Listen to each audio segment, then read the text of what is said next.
Molly. Patrick, hi. Girl, we have a lot to talk about. We've got, you guys, before we get to the show, we had a Twitter visitor. There's no other way to talk about it. I mean, he walked in and my heart went boom. Dylan from Tickled, you guys. Our new boyfriend, Dylan. Our new boyfriend, Dylan, who's like tweeting us about the movie. And I'm his favorite. I know you are. No, come on. Dylan, come over. I don't know what to say. I know. We were fangirling like crazy. Somebody else from the movie. Mr. David Starr. You guys, David Starr, the porno guy. What? Who, like, crazy David D'Amato was sending those letters, like, about his dead brother. I know, horrible. And, like, even his tweet sounded like exactly what he would say. I know. He was just like, yeah, I did that. Those guys were weirdos. That happened. Yeah. David Ferrier, where are you at? What's happening? Oh my God. Join this Twitter party. I love David Ferrier, too. And there was recently a picture of him in a onesie from Target on Twitter. Are you okay? I'm not okay. Are you all right? I'm not okay.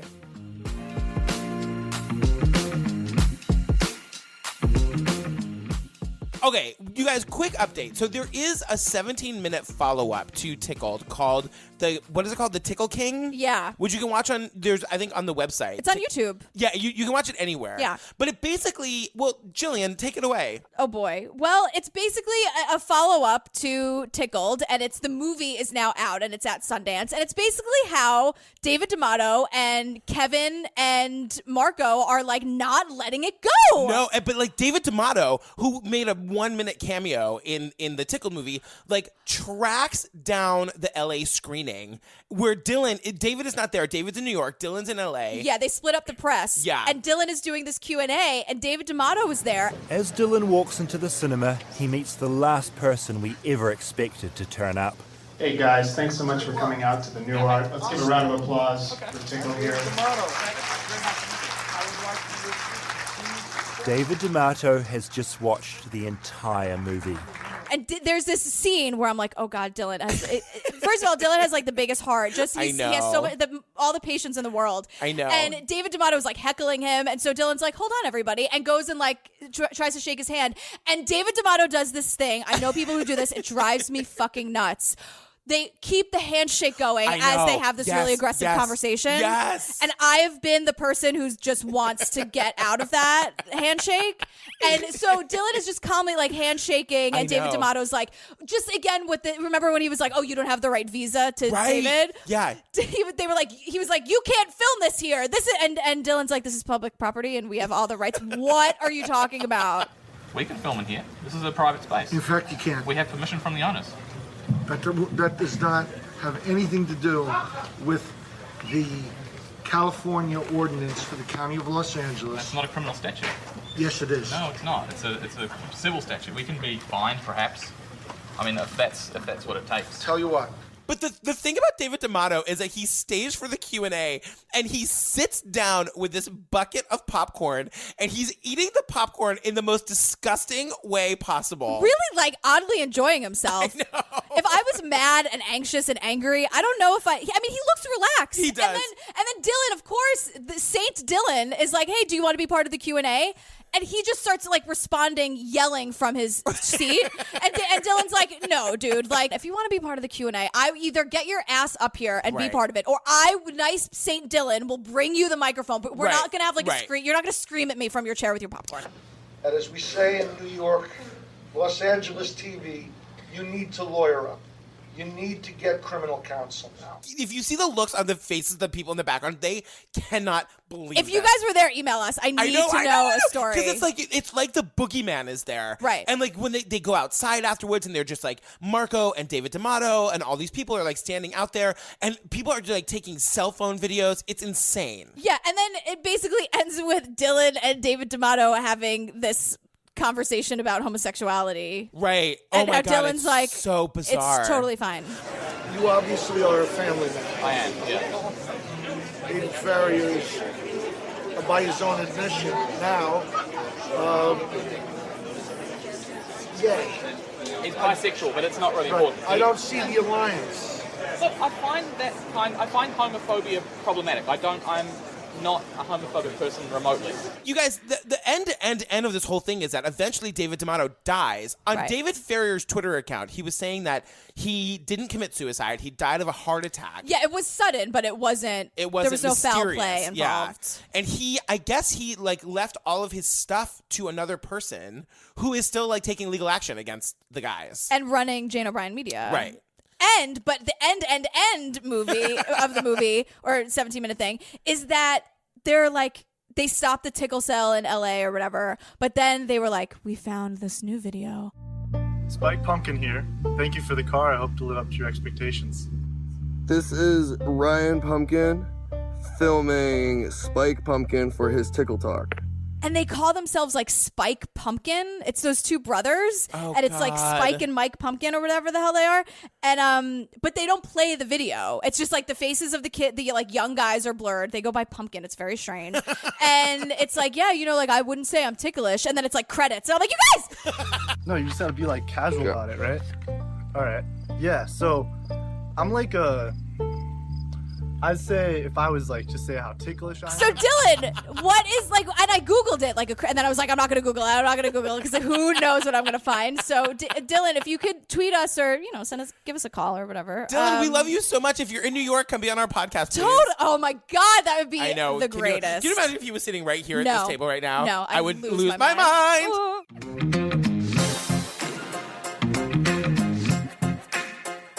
Julian Pensavalli.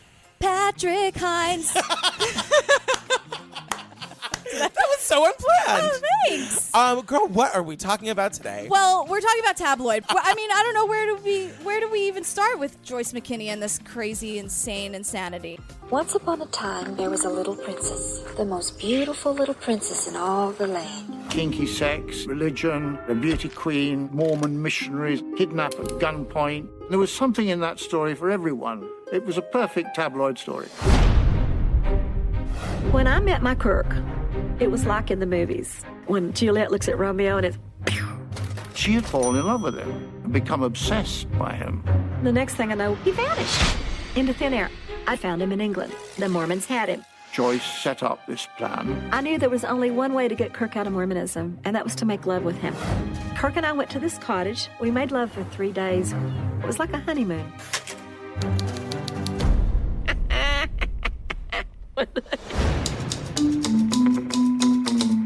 This bizarre story began here last Wednesday. A young Mormon missionary was kidnapped, driven to a house, blindfolded, and his legs shackled. I couldn't believe it. It was just like shock. It was in all the papers. Were you surprised to be put in prison? I really didn't feel I'd done anything wrong. Scenario number 1, fake gun, chloroform, tied up, sexual impropriety. Second version is Joyce's story. The Mormons get him, brainwash him, all of a sudden he's claiming rape. A guy either wants to have sex or he doesn't. That's like putting a marshmallow in a parking meter. The British Isles was on fire with the Joyce McKinney story. I was a celebrity. She was having the time of her life. Disguises and wigs. Worms crawl out of the woodwork when you become famous. They had a tip, 38, 24, 36. Your fantasy is her speciality. The press went crazy. They said I was a whore. Oh my heck, as they say in Utah. She went barking mad. She disappeared a day later. It's not a porno story like these crazy newspapers have tried to make. It's a love story. You know, you can tell a lie long enough till you believe it. All right, can you introduce us to our sort of hero? She's I mean, she's the star. Just ask her; she'll tell you. What is her name? Joyce McKinney. Tell us about Joyce McKinney. Well, Joyce McKinney started dating late in life. She's putting that accent on, is she not? Right before she put on that wig. Oh, snap. You guys, we are off and running. Welcome to True Crime Obsessed. So we start, like, it's a very sensational, it's done in a very sensational way. It's Errol Morris, who's just a genius. Yeah, so it's called Tabloid, and he's, like, doing that 100%. And totally. The style of it is great. And it's whatever. Really great. So we open on this, like, video of her in the 70s reading her own book. Oh, my God. It is in the third person. Yeah. Someday, she would find her kind, handsome prince, and he would sweep her up on a big white horse, and he would take her away and marry her, and they would live happily ever after. Hi, I'm Joyce McKinney, and that's from my pending book, A Very Special Love Story. And then we cut to like present day Joyce, who is totally putting on that accent, tells us that she has a 168 IQ. I love that Errol Morris off camera is like, how high was that IQ though? Come on. And we hear him often, so I'm shocked we didn't hear him be like, really? Started dating very late in life. Didn't start dating till I was like 17. Was in an accelerated program for kids with high IQs. How high was your IQ? 168. So we learn about Joyce. We learn that she was like, if she said All-American one more time, I was going to blow my gay head off. Yeah. And she hadn't been around much until she went to Utah. Right. Like, that's the, like, usually you say, like, I haven't really been around, and then I went to Spain. Right, totally. And then she went to Utah. I hadn't been out in the world much till I went to Utah. You know, I hadn't been around much. She met a good friend named Marilyn Clark. Was there anything Marilyn Clark wouldn't do? No, not a single solitary thing, according to Joyce. There wasn't anything Marilyn didn't do. Smoke, drink, have sex with Hell's Angels. I mean, this is a wild child. We were exact opposites. She used to call me holier than thou McKinney because I was so straight. But and then you're looking at it and you're like, Joyce, are you trying to act like that's what you're trying to do, aren't you? From the very beginning, that you're this wholesome all-American. Sorry, I have to say exactly. it. You know, she wanted a real special man or whatever. And that's the whole thing said. where like people kept saying that like, you can have any man you want. You can have any man you want. She's like, well, I know that. Yeah, I want a special guy. I want a special guy. Exactly. 18 wise. Like, all right. But there were a lot of men attracted to you. Well, I guess so. I don't know. I'm not that vain, and I'd say. But I was looking, I wasn't looking for just any guy. I wanted a special guy. She says that her professor introduced her to all these Mormons. And then she's like, this was the weirdest thing. No one told me about Mormons, y'all. Right. They thought, you know, they went to a church, but they made me think they were church and family oriented, but really they just want their own planet. I was a moth to a flame. And I'm like, is this accent going to be the whole time? No. They didn't tell me what Mormonism was all about. He didn't say we're a group that believes that Jesus was a polygamist and was married to Mary Magdalene. He didn't say we believe that God lives on a star named Kolob. He didn't say we believe that black people were cursed with the mark of Cain. They made me think they were a church. So she was like, you know, she was really into these clean cut guys because she wants us to think that she's clean cut and all American, and so that was who she wanted. Exactly. So when she sees these Mormons, she's like, oh my god, tell me everything. But she doesn't know at this point they are what she is referring to as a cult. Right. Yeah. And so she has this big old sheepdog and this Corvette. Right. And she's driving in the Corvette, and then someone else pulls up in his Corvette, and it turns out to be Kirk, and they have this stupid conversation about like, how's your Corvette? Fine. How's your Corvette? Fine. How's yours? Do you want to get in? And it's just like, how many times are you asking each other about the Corvette? They have a Corvette off. They do. And he pulled him beside me and cleared his throat. And he goes, like your car. I go, thanks. I like yours too. He goes, I really like yours better. I go, want to drive it? The funny thing about what's happening while she's like talking about how cute he is that we get it like cut with this like one of those like tabloid reporters from London, Peter Torrey. It's the Daily Express. Peter Torrey is literally like he was big and fat and flabby. Yeah, he says flabby, not athletic. He was very big. Cut to Joyce and she's like, he was my dream, like just like a dream to her. Right. Kirk Anderson was a very big, rather flabby, 300-pound, 6'3", not athletic or attractive-looking man in the accepted sense of the word, who had a very shuffly kind of walk. The last person in the world that you'd think would be the object of this kind of strange sexual passion. And this is the beginning of the juxtaposition. It's like Joyce's side and then reality. Right, exactly. So Kirk takes her home to meet his Mormon mother, and how did that go? Oh, not well.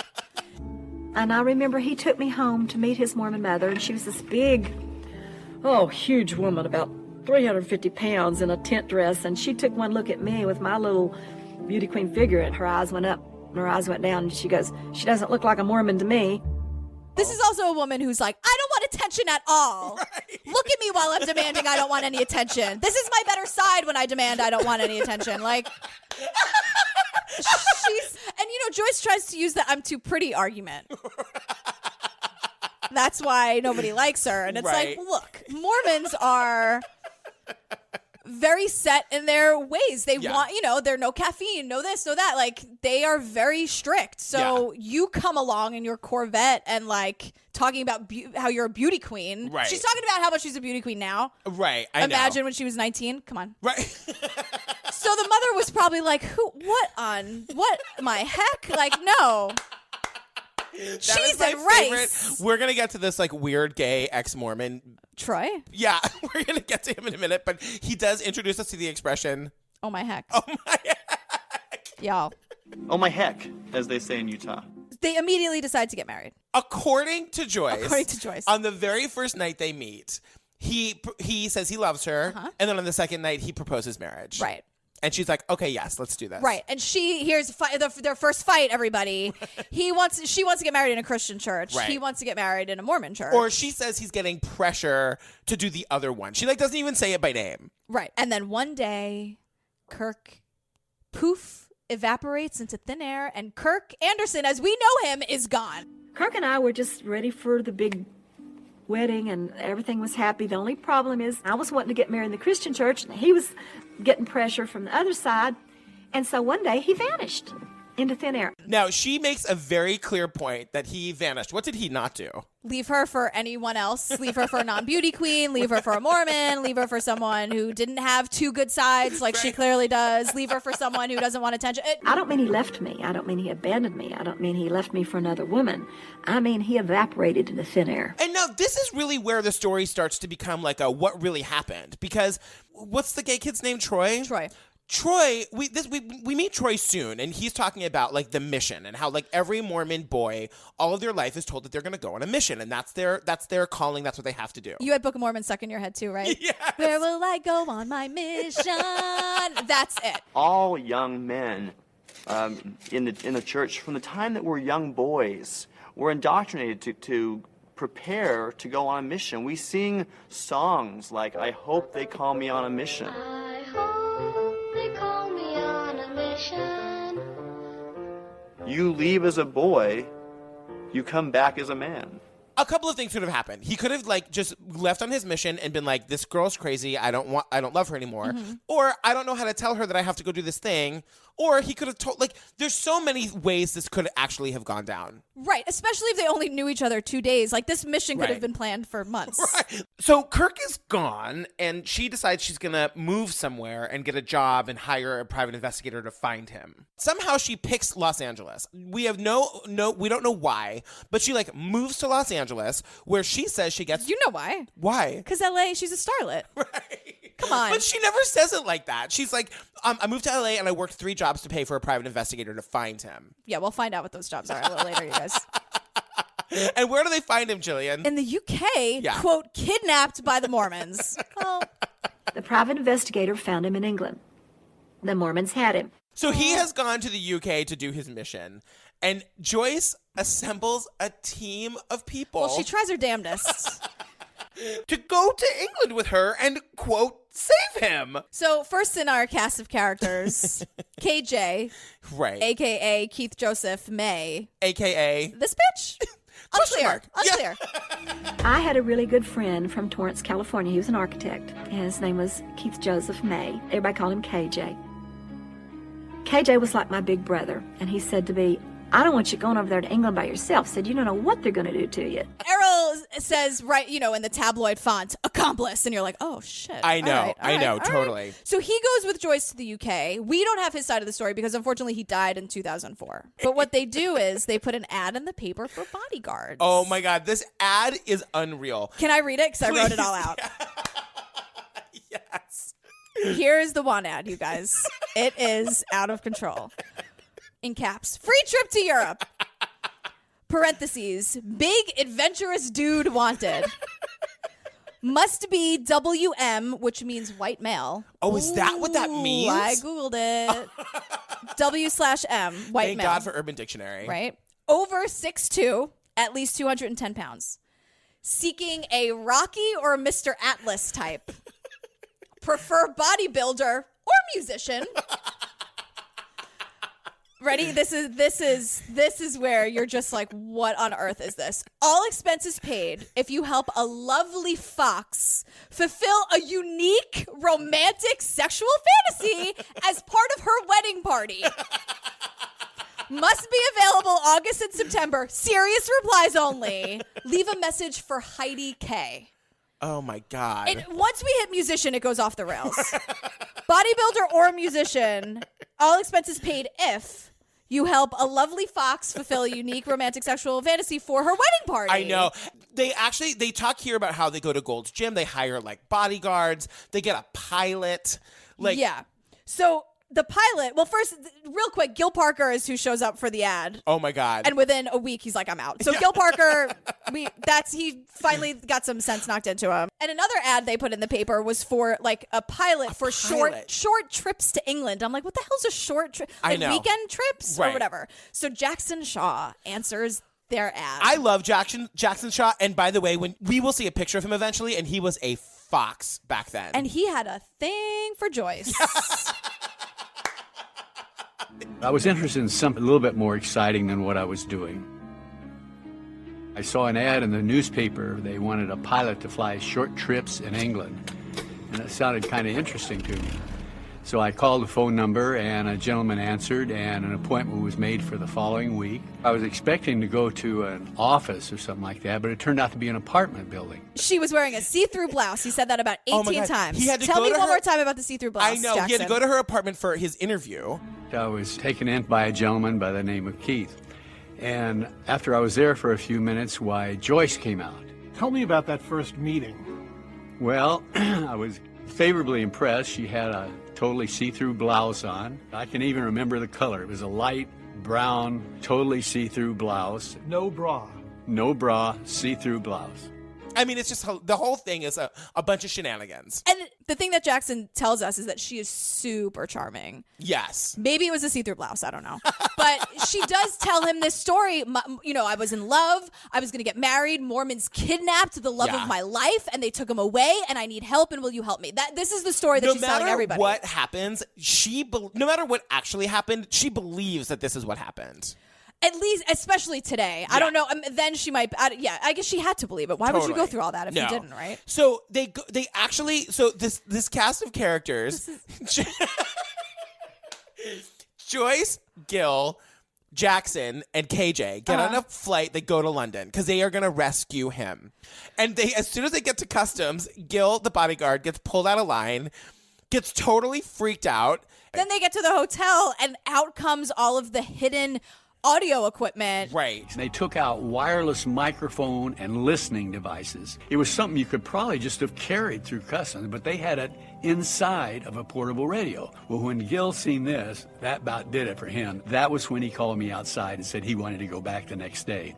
And Gil is like, I am out of here. Yeah. There's a Gil-shaped hole in the door, and it's gigantic because he's a bodyguard, and Gil is out. And that's the end of Gil. Bye, Gil. Gil is fine. So they wanted to find, everyone's like, are we going to find Kirk? And then, so they find him, they go to like a church and they find him there. And then Jackson's like, so we're sitting in the car. Out comes the chloroform. Out comes the fake gun. And Jackson's like, what? And that's when Jackson's out. So Jackson leaves. We're across in front of a building. Out come two young men dressed in suits, a tie, and a white shirt. And she told me, there is Kirk. Well, I was totally surprised. This was nobody being held captive, and that's when Joyce kind of leveled with me. She showed me a bottle of chloroform, and I'd already seen this phony gun they had. I was going to be no part of any of this, and I told her that. I just have a lot of questions about chloroform, Out you guys. comes the chloroform. Can you imagine? It has the skull and crossbones on every bottle, right? It has to. And it comes with a little rag, right? The dirty rag that's been used way too many times. And the bottle's half empty, always, right?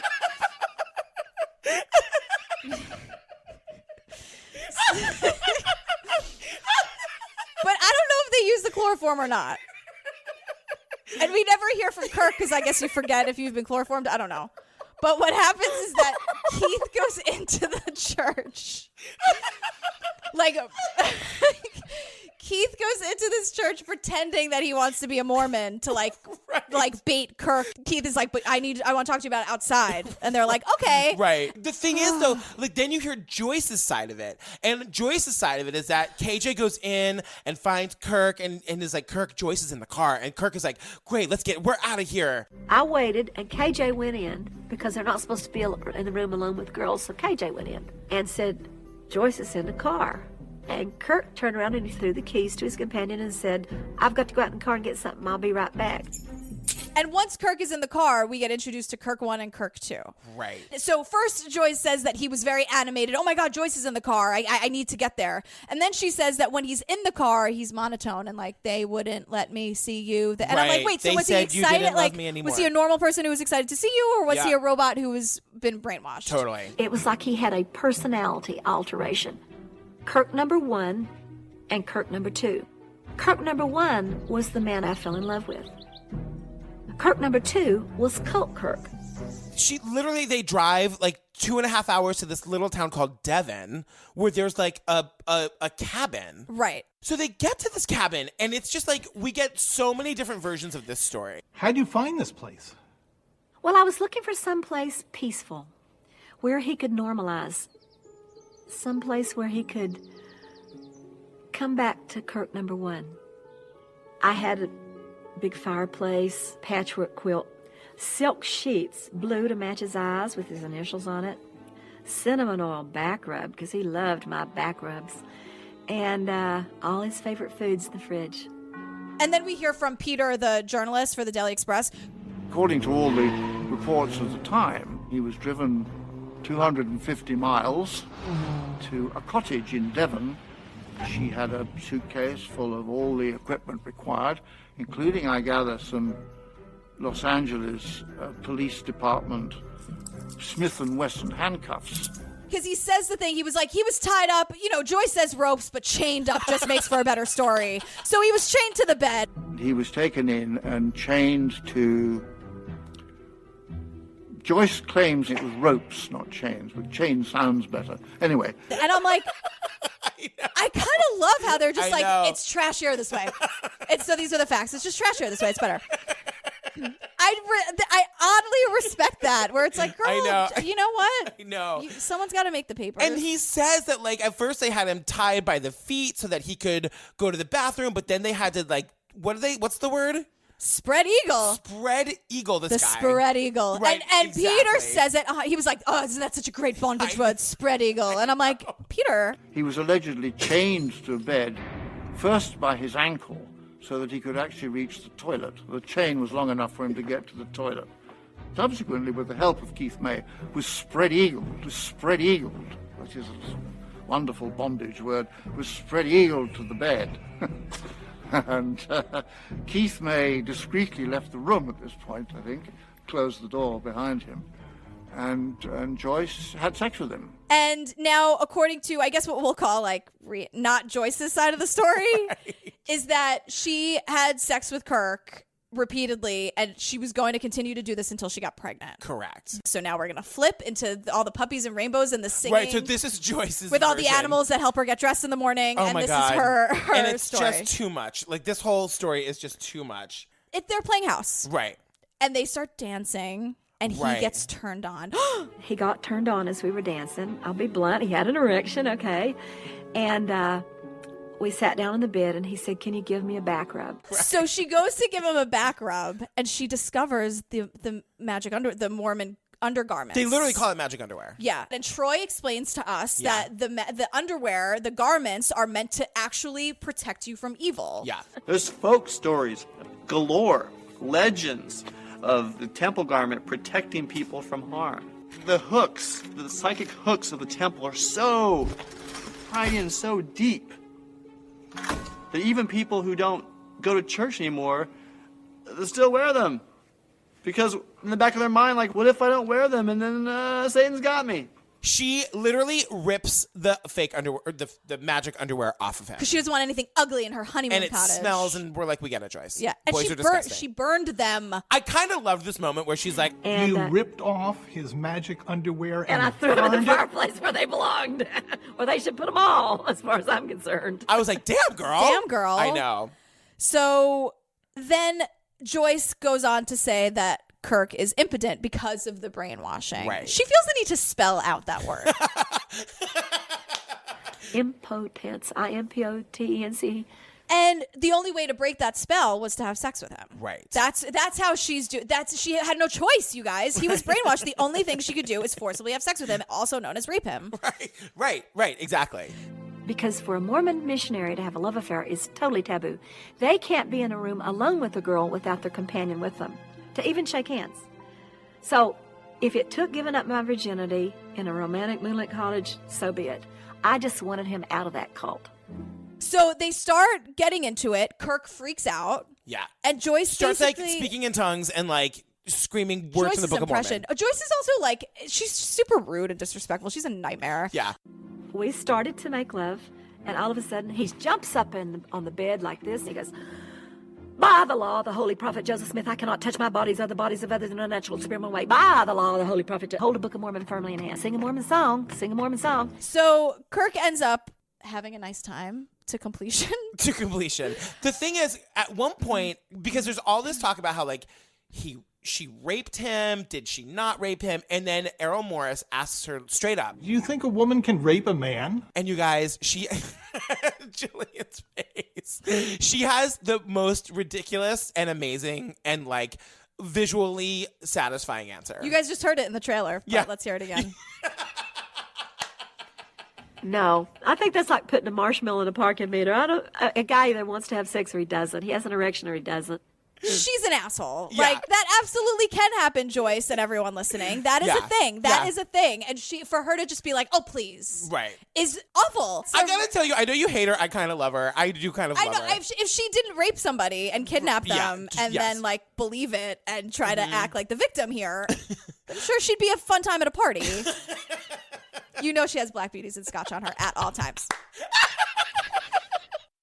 And we're back. All right, so back to the cottage and poor, confused, maybe sexually assaulted Kirk. What's the guy's name again? Troy. Troy presents to us at some point in this movie 3 possible scenarios. Joyce's version, the version that we're going to hear Kirk tell in court, which is basically that she forced him and she raped him and it was against his will the whole time. And then like the third version, which is somewhere in the middle. The third scenario is something in between. There was a consensual aspect to his getaway with her. But then somewhere along the line, he had second thoughts. And he wanted it to stop, and it didn't. Yeah, I'm in Team Troy with this. I'm in Team Troy with this too, except for the fact that then like the next day or two or whatever, they actually get on the train and they go to London. We went into town, to London, and we saw Trafalgar Square. They had like pigeons. We fed the pigeons. And so I said, oh, Kirk, we've got this cool cafe we want to take to. It's called the Hard Rock Cafe. They're walking around in public, and she's like, she calls them bobbies. She has like no time for the police in the UK. She says there's police everywhere. And there were cops running around everywhere. What do they call them? Bobbies or whatever?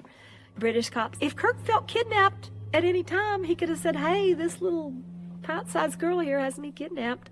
Can you please help me, Ossifer? But he didn't. This pint-sized girl is holding me against my will. We get it. You have an itty-bitty waist, okay? We get it. First of all, he knows that this woman, there's chloroform involved. There's a gun. Right. There is a brute. She was capable of kidnapping him and tying him up and restraining him. Yeah.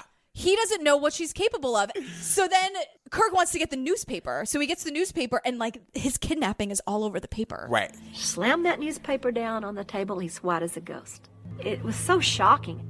It sounded like Scotland Yard was after us or something. And I'm sitting there with my, quote, kidnapped victim eating a burger. And then Kirk says, well, I have an idea. Yeah. I'll go home by myself. And and I'll tell them that I'm fine and I will handle this. By myself, but you stay here. But you guys stay here. I'll get on a train that's going to go a zillion miles an hour in the opposite direction, and you guys stay here. And I will back away slowly with my hands up, and I'll go away. And Joyce is like, okay, cool. Joyce. But she's bad at kidnapping, too. Like, As soon as she lets him go at Victoria Station, she does have a moment of panic. KJ and I turned and walked away, and he goes, don't worry, he'll be okay. The dude loves you. You got the man you love. What you worried about? I says, I don't know, KJ. Some nagging feeling, I'm worried. So he goes back and, of course, completely denounces the whole situation. Right. Okay, now here's a twist. Okay. The phone message. Right. So they've been out of so all she knows is that Kirk has gone back and is now renouncing her. And the press is all over it. Yeah. It's a handwritten message from Kirk that she had an answering service. Joyce had an answering service, and Kirk called. I got this weird phone call. I had an answering service. It said, it's been really crazy here, but I finally got him off my back. I still love you. Call me urgent. Epson 25724. Urgent. So could she have written this message herself? Right, Absolutely. Absolutely. Yeah. Mm-hmm. So she calls and she's like, and some Mormon answered. Right. She pretends to be... Who does she pretend to be? Some woman asking for a baptism for Millie, who's her dog. Right. And they pick a rendezvous point. Right. So now the idea is that she is going to meet him somewhere and they're going to go off to their wedding. So now the KJ and Joyce are in the car. They're driving to meet him. Well, she's singing I'm Getting Married in the Morning. She's in a cupcake of a wedding dress in the car. So now, Kirk probably set her up with that message. Yeah, I totally think that's what happened. Yeah. And so now the cops run KJ and Joyce off the road. These cop cars ran us off the road. They just literally edged us off the road. And then when they threw us up against the police car and said, you're under arrest for false imprisonment and carrying away Kirk Anderson, I couldn't believe it. It was just shock. And there is this tabloid photo that you cannot stage. It's so perfect. Yeah. She's in this huge poofy wedding dress, tears and mascara running down her face. I know. Reaching, trying to break free from the cops. It's tragic. Fantastic. Yeah. So now they arrest her. Okay. And now, so that was on September 19th, 1977, what Joyce thought was going to be her anniversary. Oh, God. So now, cut to December 7th, 1977. This is her bail hearing, and the whole planet's there. There was standing room only. There were little old ladies with their shopping carts oogling for places to stand. The banners outside, free Joyce, free Joyce. And she puts on quite a performance. Yeah. So the lawyer is probably just doing appropriate talk for a lawyer. And Joyce is here she is, world. Here's Rose. And she basically does this razzle dazzle Billy Flynn from Chicago. 40-minute monologue, which we learn after the fact. We see a TV reporter who's For 55 minutes, Miss McKinney poured out her statement to an occasionally confused magistrate. At one point, he stopped her and said, I'm lost. And Miss McKinney, speaking in a North Carolina drawl, put the whole case in this way. Referring to the young Mormon, Kirk Anderson, she said, he put me in prison to save himself from excommunication and family disgrace. This was a phony kidnap, according to Miss McKinney. Referring to the episode down in the Devon cottage, she said, we had 3 days of fun, food, and sex. She talked for 45 minutes, often confusing the magistrates. Yeah. At one point, they had to stop her and say, I'm lost. And in her, she's thank God for those drama lessons. She's I had them laughing. I had them crying. She says she had them throwing spitballs at the Mormons. Joyce, you most certainly did not. She might have a Patrick Hines quality of embellishing a story. A little bit. She would have skied down Mount Everest nude with a carnation in her nose. She said, and that becomes whatever. She's out of her mind. Yeah, it becomes a cartoon in all the tabloids. And the thing that happens is that then, when it's Kirk's turn to testify, he basically is yeah, no, I didn't want to be there. She forced me. Right. And her take on that is no, he looked at the main Mormon guy and was you will say what we rehearsed. I want him to be strong and say, yes, I love her, and I'm going to tell the truth right now, and let's get rid of this. But he was so scared. You can tell a lie long enough till you believe it. So she goes to jail. Right, but here's the thing. This is when the tabloids go nuts. So she puts on this performance, and she basically turns herself into a trashy celebrity. Right. Back in the 70s. Right. And Peter, of course, is there's something in this story for everyone. There's sex. There's kidnapping. He is foaming at the mouth. It had kinky sex, it had religion, it had a beauty queen, kidnap at gunpoint, chains being spread-eagled, it had Mormon missionaries. There was something in that story for everyone. It was a perfect tabloid story. Okay, so after this court date, she goes to jail for 3 months. Mm-hmm. And then she gets let out. She gets let out. Yeah, KJ pays the bill. Right, totally. With her endless flow of money. Oh my God! Somebody sends a limo to the jail. It's unbelievable. And she's like a celebrity now. But I don't want nobody look at me. Don't I look great? But nobody look at me. Right, exactly. So she starts doing literally like a press junket. She becomes like a celebrity. She's like, I'm already writing on my book. You're just like, if you don't want anyone to pay attention to you, stop asking for attention. She's like, I'm returning fan letters. I'm doing interviews. So what have these last few months been like for you? Well, I've been very busy. It's been amazing the way the public has responded to my case. I got close to 1,000 letters from the British public. The rest of the time that I'm not answering letters or something of this nature, I'm working on my book. Then she gets invited to crazy parties. She gets invited to the opening night party for Saturday Night Fever. You guys. Johnny Travolta was She there. calls him Johnny Travolta. Johnny Travolta. The Bee Gees were dancing with her. Keith Moon my wanted God. to meet her and kissed her in front of his girlfriend. I know. Keith Moon, he was the drummer for The Who, spied me.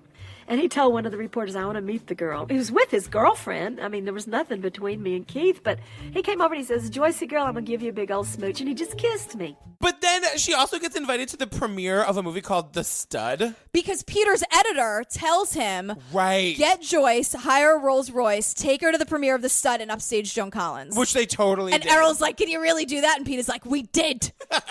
He turns into Tim Curry. She stepped out of this Rolls Royce and the press went mad. I mean, it was as if, Marilyn Monroe got over, the Queen. I mean, certainly more excitement than when Joan Collins got out of her limousine. So she is fully famous. And then they fled. Don't say the word fled. I never fled. Don't use the word fled. I resent the word fled. I left. Her and KJ left the country in disguise, but they didn't flee. You guys, this story, when I listened to this story this afternoon, watching this before Jillian got here, all I could imagine was having this part of this conversation with you. It's happening. Are you ready? Take us through it, please, Jillian. So they get death certificates of 2 dead people. Which she says, I don't think they'll mind. I went and I got the birth certificates of 2 dead people. I didn't figure they'd mind. How do you do that? I do. I could never do any of this. And then she put on a fat suit. You know, like in Norbit. I put on a granny wig and I made me a fat suit. You know what a fat suit is, like in Norbit. I said, Keith, we're going home. So they wore wigs, changed each other's complexion. But then what did they find out? Well, then she reads, I don't know where she reads it. She finds out somewhere that there is a deaf acting troupe traveling around.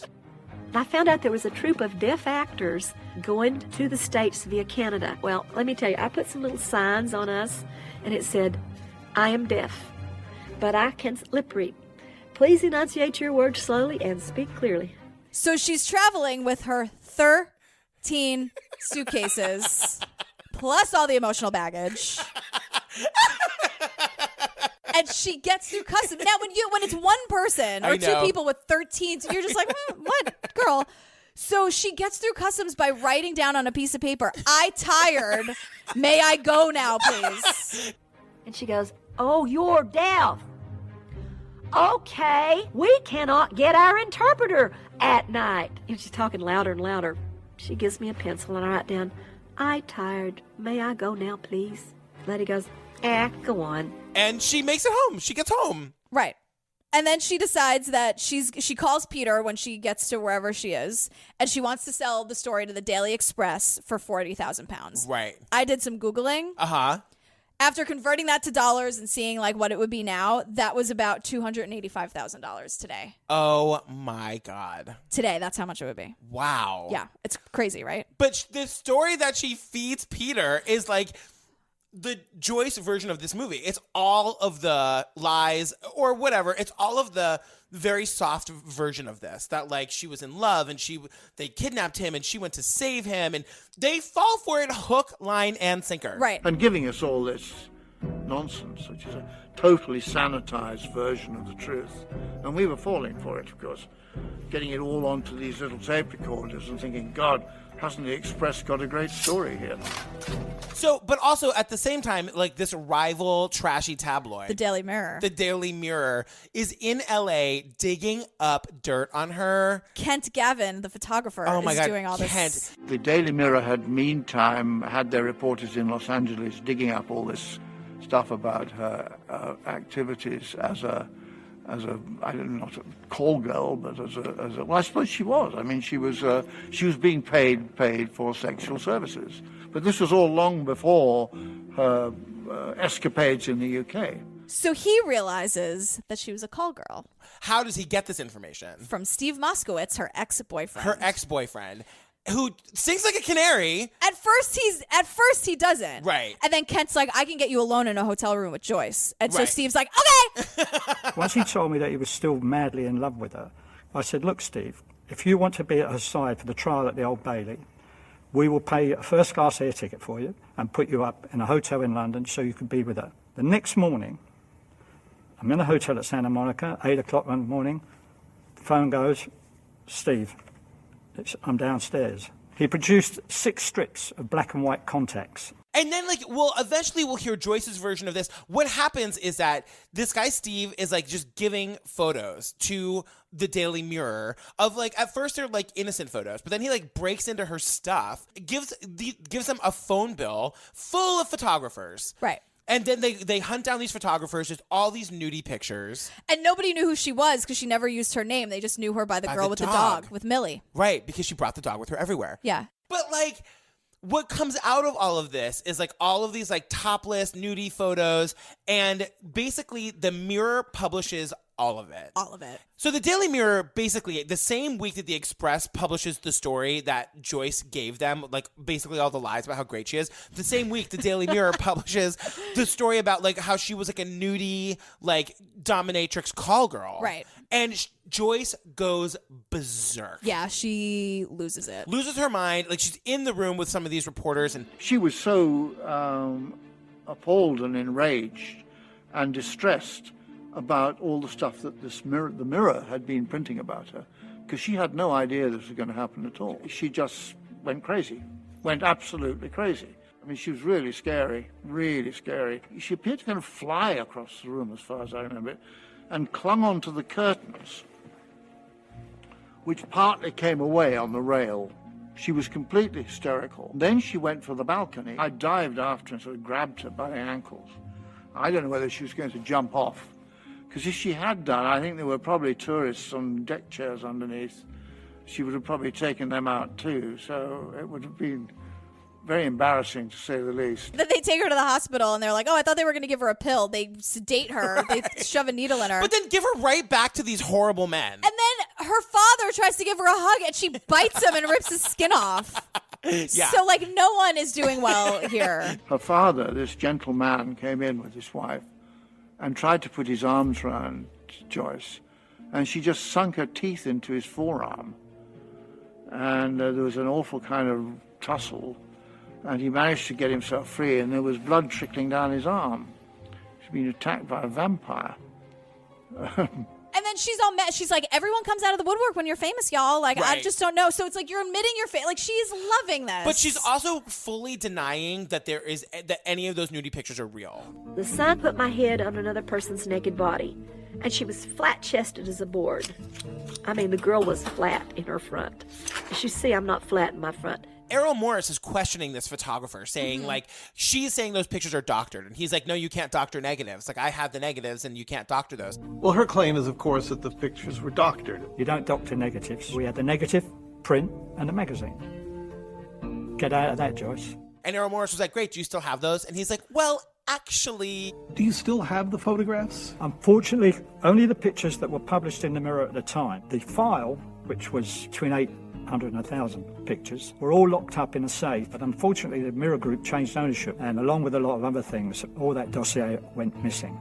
So that part of the story sort of dies away. I don't know if the charges are still pending in England. Yeah, that was back in 77, 78, and then we just sort of cut to 1984. Yeah, just out of Errol Morris is I have an Academy Award. I'm going to do whatever I want. Yeah, enough with these crazy, insane people.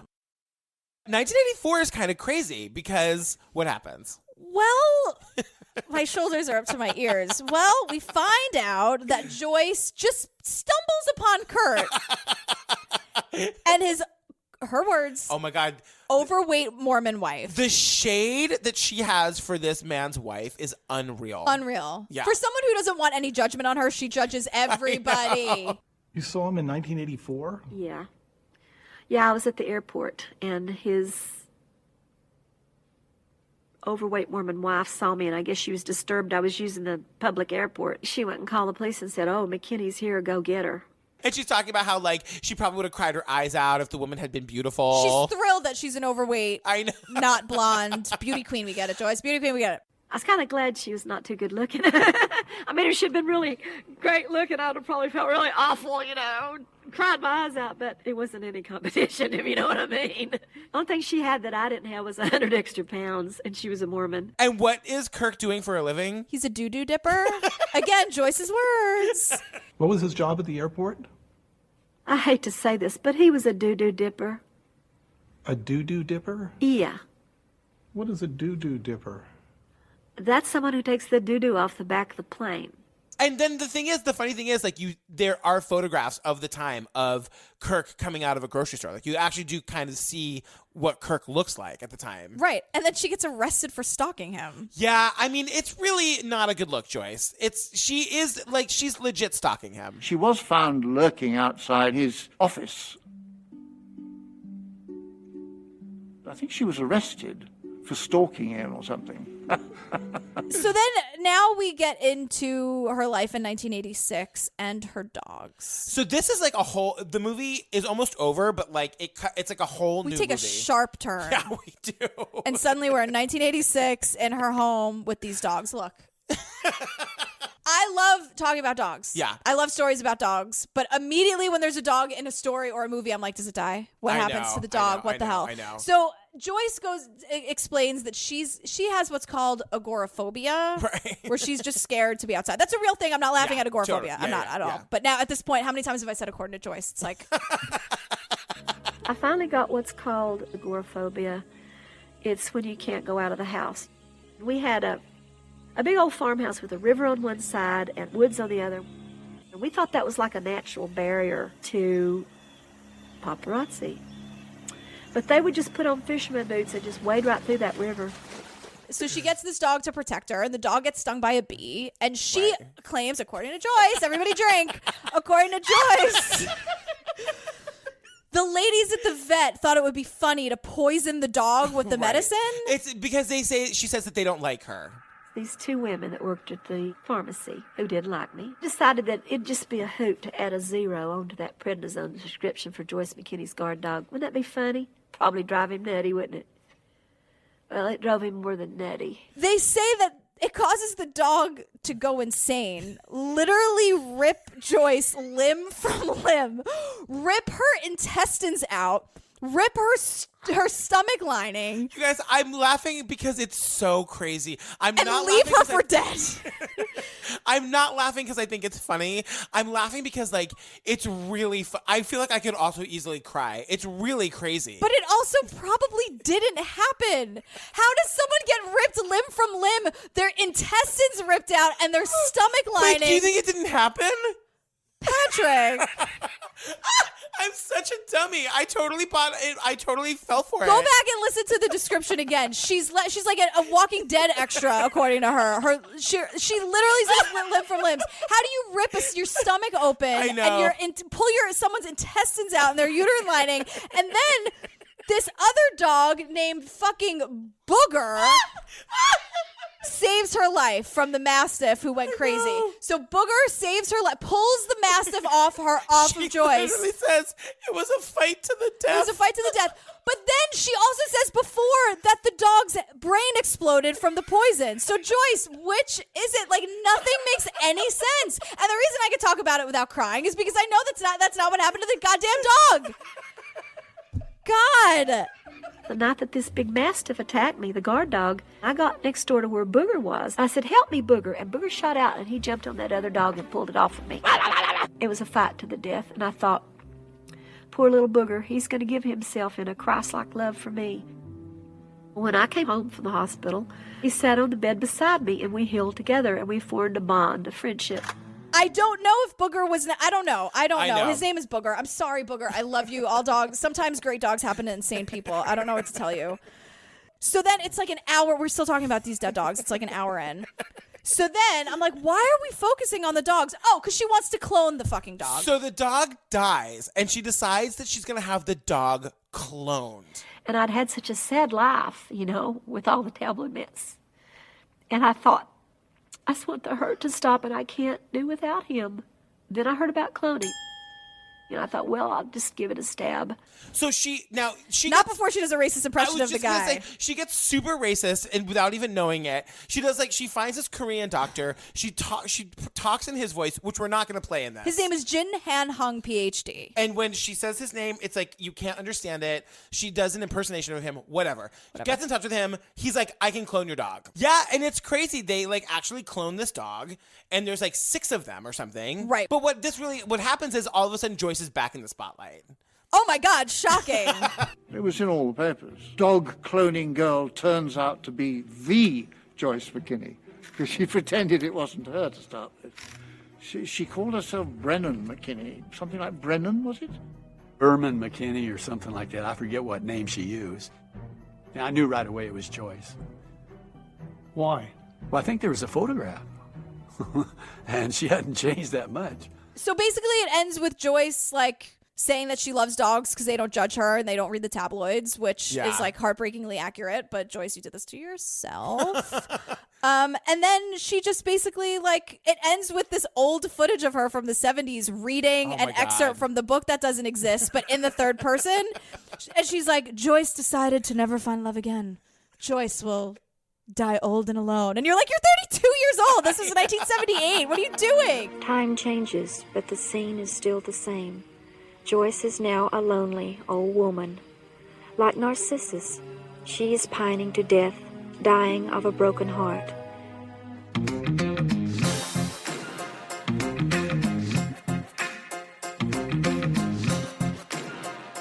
Woo, girl. God, that was I laughed a lot during that one. That was You guys, a couple quick things. Find us on Spotify. A lot of you already are. I see Spotify notifications all the time. Join our Facebook group. It's the True Crime Obsessed podcast discussion group. We've got 1,000 members. We're obsessed with it. It's amazing. And please review us on iTunes. We're at almost 600 reviews. Oh my God. 600. That's crazy. You guys, if you haven't done it yet, it takes 1 second. Just do it. I love you forever. Jillian Pensavalli, where can they find us? At True Crime Obsess. No ED. On Twitter. And truecrimeobsessed.com. Stream our episodes. Yeah. Where can they find you? At Jillian with a G, spelled out like that. I'm at Patrick Hines on the Twitter and at Patrick Hines _ on the Instagram.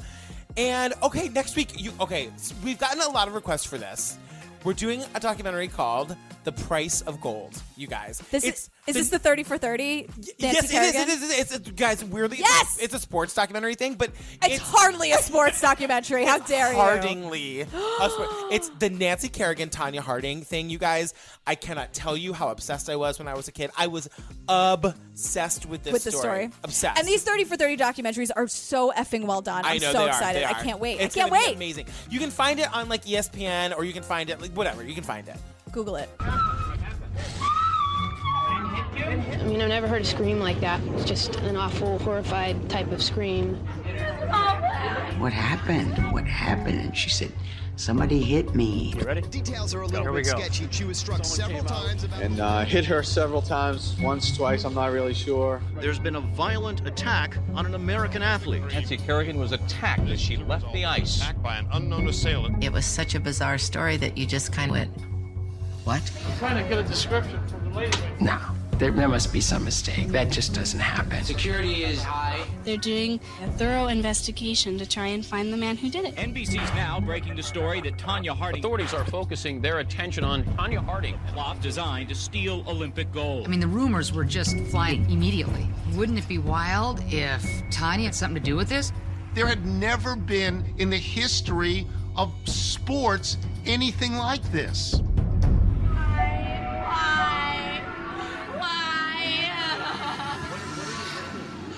I'm so scared. I'm so scared. Jillian, we're going to do our outtakes. And then this week's palate cleanser was a suggestion from you. Yeah. A song from the original cast of The Book of Mormon. Hello! Bump. I started that dating late in life. Oh my God, I know. She has a 168 IQ, girl. She hadn't seen the world much, and then she went to Utah. Like, it's just we just gotta start. She met this. Maybe I'll start a sentence and then go with it. Maybe these cups have water in them. I swear to God. I wish they didn't, but they do. Like one of those like tabloid reporters from London, Peter Torrey. It's the Daily Express. No relation to Roma Torrey, by the way, which is a big disappointment to me. Roma Torrey, whatever. I'm not getting into that again. No. I love the part about getting my own planet. Oh my God! I know.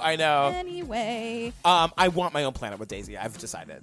You're getting one when I die, but I'm not a Mormon. It's okay. I can still have one? Sure. Just because you said so? Mm-hmm. I'm going to get to Mormon heaven and be like, Jillian Pensavali sent me. You're going to get the celestial kingdom and say, I want my own planet and I want it now. You guys don't know the work I've done for Broadway. You owe me for all the help I did on Book of Mormon. Whatever. Just say that. It's fine. Will you give me a note or something? Yeah, no, I'll write you a note. Absolutely. Garbage person. Oh, that was... I harmonized much better at the top of the episode. And she's like, that's where I'm writing my book, and there's my father napping. And then she's talking about, like... And then she's like, and this shot shows absolutely nothing. And you're like, great. Monster. Garbage. And doing random shit. She just had these two men who were like pawing at her and like drooling over her, just like do everything for her. Story of my life. Girl, I know. I just want to live. I know. God, it's like let me live. God damn it. It's so hard. Garbage. We need a button where it's just like bing, garbage. We need to get a bell. We need a bell. Oh my God, need, we're like, getting a garbage bell. We're getting a garbage bell. Because I can't just bang. I can't. That's not gonna work. Hello, would you like to change religions? I have a free book written by Jesus. No, Elder Cunningham. That's not how we do it. You're making things up again. Just stick to the approved dialogue. Elder, show him. Hello. My name is Elder Cunningham. And we would like to share with you this book of Jesus Christ. Hello. Hi, home. Just take this book. It's free. For you and me. See, you simply won't believe how much this book will change. This book will change. This book will change your life, so you won't burn in hell. You're gonna die someday, but if you read this book, you'll see that there's another way to spend eternity with friends and family. We can fully guarantee you that this book will change your life. This book will change your life. This book will change your life. This book will change your life. The Book of Mormon.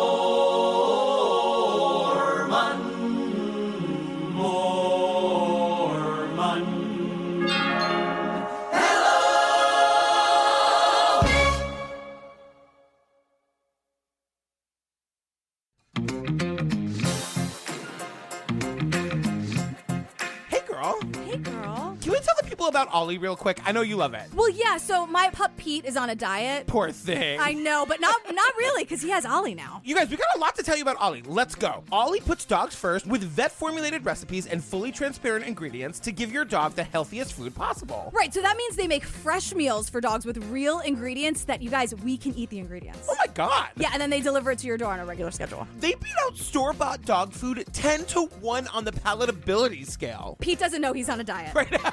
With Ollie. And so these vet-formulated recipes, they're made with all-natural ingredients, no preservatives, and they're sourced from U.S. family farms. You guys go to myollie.com, answer a few questions about your dog, and they'll customize recipe to your dog and ship pre-portioned meals so your pup gets the perfect portion every time. I know, they address it to Pete. It's the cutest thing in the world. Do they really? Yes.